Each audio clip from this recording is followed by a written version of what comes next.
For students looking for clear cultural diversity in the classroom and role models in their school, having a teacher from the same background can lead to deeper connections and more engaged learning. Black male teachers only make up 2% of the teaching population. Too many male educators of color leave the profession due to the fact they can't afford to pay for college, degree requirements, or leadership certifications.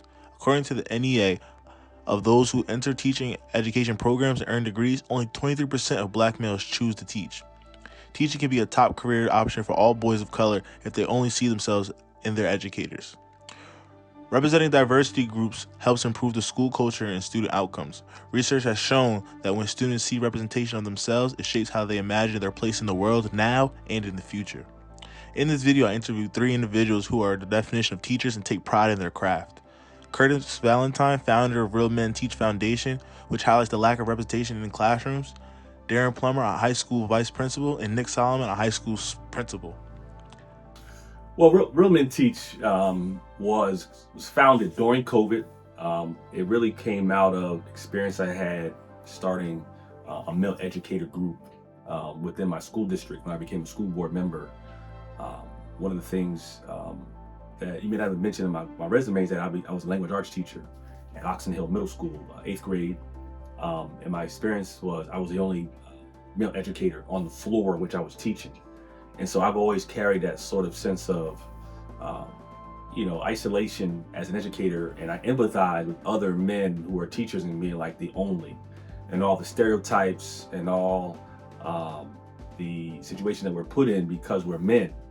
And so when I became a member of the school board in Prince George's County, one of my top priorities was to increase the number of male educators and diversity, because I just understand what the data shows is the power of male educators to really increase student achievement, to close achievement gaps, to ensure students go off to college and graduate college, but also, are not put into special education if they don't need to be, or unjustly or disproportionately disciplined.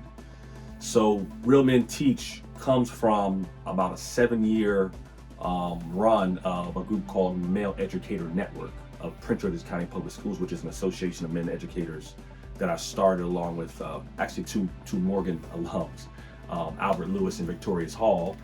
And so both were educators themselves.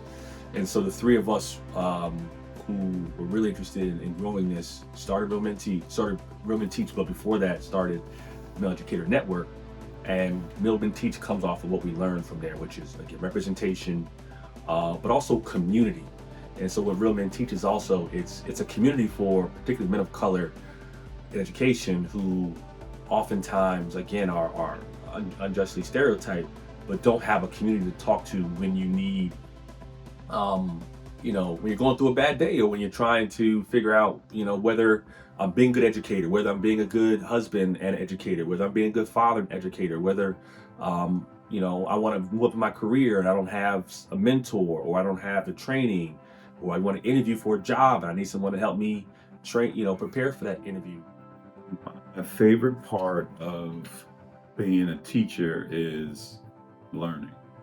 Um, a student of the students is the master teacher. I also absorb the saying that when the student is ready, the teacher appears. Meaning, if you're not taking every opportunity to learn from the people that you want to teach, right, you can't connect with them. So learning who they are, what their backgrounds are, how they connect to any of the content that you want them to absorb, um, really creates the opportunity for you to be a lifelong learner as as you want to contribute to other people's lives. Anything that you dream, you can obtain, but through preparation, through planning, through uh, thinking things through, you can make anything happen in your life if you want to. So, I want my youth, my students to know, don't limit themselves, uh, but at the same time have a plan to reach those goals, to reach those uh, dreams, those aspirations that you do have. Um, it's so important. When you are a student in high school, a student in college, you really have the world at your palm, and you really can reach any goal that you want. That's something that I've learned in my adulthood, that um, when I was not afraid to step out of my box, uh, I can reach goals that I could never even imagine that I had 20 years ago. So don't limit yourself. Strive for whatever you aspire to be. Make a plan and go for it, because if you have a plan, nothing can stop it.